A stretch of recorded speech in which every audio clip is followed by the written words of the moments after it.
Antes de passar para o próximo tópico, é preciso que a gente faça algumas considerações.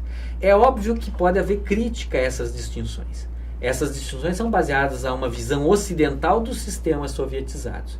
Então, quando nós lemos autores soviéticos, né, ou autores de sistemas sovietizados, esses autores, em geral, vão fazer uma contestação a essas características, né, e não vão aceitá-las. Então, é óbvio, isso é uma visão de autores ocidentais sobre os sistemas, sobre a contraposição entre os dois sistemas, e nós temos que reconhecer essa limitação. Mas, de modo geral, ao que parece, elas permitem ter alguns critérios distintivos que permitem compreender razoavelmente bem esses dois grandes tipos de sistemas constitucionais.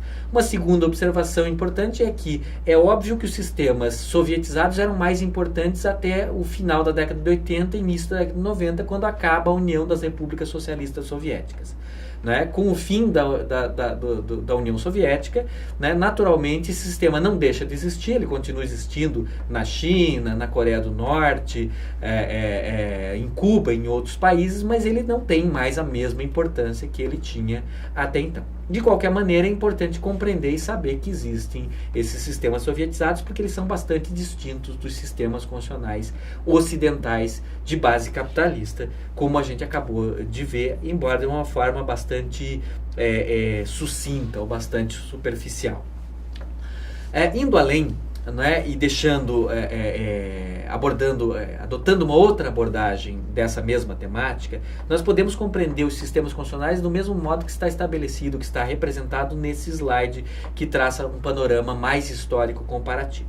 Nós podemos compreender os sistemas constitucionais modernos como divididos entre sistemas ocidentais e sistemas do leste, não é? A gente acabou de ver essa distinção, mas em vez de distinguir o constitucionalismo ocidental em liberal e social, que é aquela visão que nós passamos anteriormente, de um constitucionalismo típico do século XIX, que vai até meados do século XX, e depois um constitucionalismo típico do segundo pós-guerra, né, nós podemos compreender os sistemas ocidentais, diversamente, divididos em algumas grandes tradições ou alguns grandes subsistemas.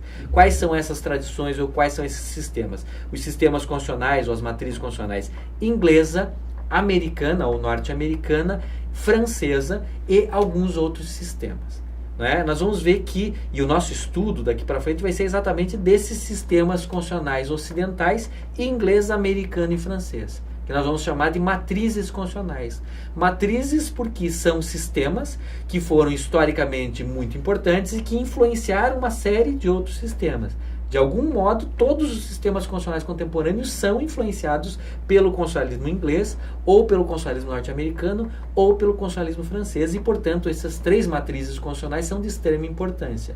Além disso, existem vários sistemas constitucionais que reproduzem, que se filiam a esses sistemas, ou ao sistema inglês, ou ao sistema americano, ou ao sistema francês, e, portanto, nós falamos de grupos de famílias constitucionais, ou grupos de sistemas constitucionais. Né? É mais ou menos a abordagem do professor Jorge Miranda. Esse tomo 1 do Manual de Direito Constitucional do professor Jorge Miranda é, em boa parte, destinado aos sistemas constitucionais. E é uma das obras que se recomenda para examinar essa matéria. Nós seguimos inclusive a classificação dele, ele faz toda uma exposição histórica do desenvolvimento do constitucionalismo moderno através de três grandes sistemas, que são o inglês, o americano e o francês, além de abordar os sistemas soviéticos, e depois ele aborda as famílias constitucionais não integradas em sistema, como é o caso do direito austríaco, do direito alemão, do direito suíço ou de outros sistemas jurídicos. Também é possível consultar como uma literatura complementar importante o livro O Manual de Ciência Política e Direito Constitucional do professor Marcelo Caetano. É um clássico, né? E o tomo 1 dessa obra também traz ali um desenvolvimento histórico importante do direito constitucional britânico, depois do direito constitucional norte-americano e do direito constitucional francês. Nós vamos aqui adotar, então, como referenciais teóricos a obra do professor Jorge Miranda e a obra do professor Marcelo Caetano, e nós vamos adotar aqui a classificação que é proposta pelo professor Jorge Miranda nessa sua obra no primeiro tomo do seu Manual de Direito Constitucional, em que ele trata do desenvolvimento histórico dessas matrizes constitucionais. Não é? Esse slide que se encontra na tela nesse momento, ele traz ali as principais matrizes na classificação do professor Jorge Miranda. Matriz britânica, matriz americana, matriz francesa e matriz soviética. Nós trataremos apenas das 3 primeiras, deixaremos a matriz soviética de lado. E o professor Jorge Miranda chama atenção para o fato de que, além dos sistemas integrados nessas matrizes, existem diversos sistemas não integrados em famílias, como nós já mencionamos. Que sistemas são esses? O sistema suíço é um sistema bastante peculiar, sui generis, ele não conhece paralelos no mundo. Os sistemas alemão e austríaco, que têm semelhanças, né, e que, no entanto, não estão filiados nem ao constitucionalismo britânico, nem ao constitucionalismo norte-americano, nem ao constitucionalismo francês, embora sofram influência desses sistemas constitucionais. Os sistemas constitucionais dos regimes fascistas e fascisantes são sistemas que existiram na Itália sob Mussolini, por exemplo, ou na Alemanha sob Hitler, né? São sistemas que nós também não iremos abordar, porque extrapolam aqui a nossa carga horária do nosso curso, né? Além disso, sistemas constitucionais asiáticos e africanos, uma variedade de sistemas em diferentes países da Ásia e da África, também não é possível abordá-los aqui, e os sistemas constitucionais dos países de língua portuguesa, né? Não apenas o português, mas o brasileiro e outros sistemas de países de língua portuguesa que também não será possível abordar. Nós teremos o tempo todo, nós faremos referências às semelhanças e diferenças entre os sistemas constitucionais que nós vamos abordar e o sistema constitucional brasileiro, né? Mais adiante nós estudaremos o controle de constitucionalidade no Brasil, né, para compará-lo com os sistemas de controle de constitucionalidade em outros sistemas constitucionais, mas efetivamente não será possível aprofundar todos esses sistemas, então nós focaremos nas 3 principais matrizes nesse primeiro momento em que estudamos o direito constitucional comparado, né? O desenvolvimento histórico, primeiro, em ordem cronológica, do direito constitucional britânico, depois o desenvolvimento da matriz constitucional norte-americana e, posteriormente, o desenvolvimento histórico da matriz constitucional francesa. É exatamente esse tópico que se segue. Nós abrimos agora o tópico, ainda nesse segundo momento, que examina o que eu estou chamando aqui de principais experiências constitucionais do constitucionalismo moderno, né? Que se traduz nessas 3 matrizes. Começaremos, como eu disse, por ordem cronológica, na primeira matriz, que é exatamente a matriz britânica, é a mais antiga, e depois avançaremos para a matriz norte-americana, que é a segunda mais antiga, e depois para a matriz francesa, que é a terceira em termos de antiguidade. Então, começando aqui pela matriz constitucional britânica, vejam que nesse slide tem um símbolo ali, uma imagem que é representativa da matriz, que é exatamente a cena que representa João Sem Terra jurando a Magna Carta por imposição dos barões. Não é?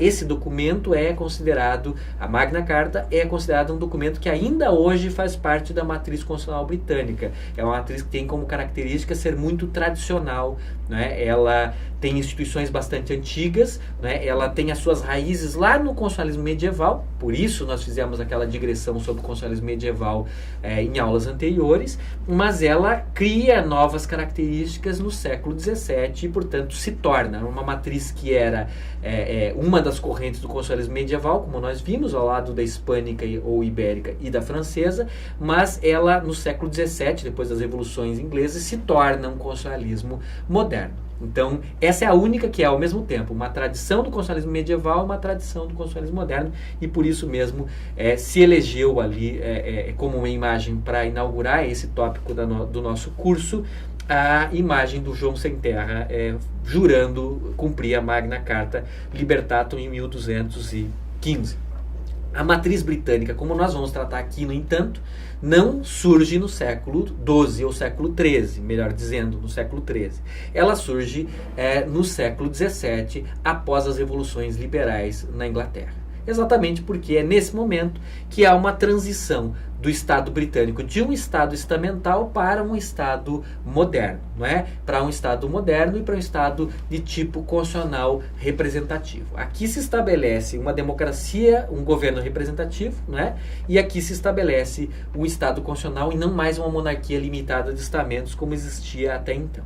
Esse Estado surge com essas revoluções dos liberais, não é? E vai se desenvolvendo, esse sistema constitucional vai se desenvolvendo naturalmente ao longo do tempo, então passa por diferentes períodos. períodos. Num primeiro momento, a principal fonte do poder na matriz britânica é o monarca, então nós podemos identificar um primeiro período que é o período monárquico. Num segundo momento, a principal fonte do poder na matriz constitucional britânica é a aristocracia, então nós temos um momento que os autores identificam como um momento aristocrático da matriz britânica, e num terceiro momento nós temos aí a ascendência dos plebeus, né, ao poder, a correspondente ascendência da House of Commons, da Câmara Baixa do Parlamento, como um órgão central, e nós temos, portanto, um momento que é chamado de momento democrático. Então são 3 momentos conceituais de desenvolvimento da matriz constitucional britânica.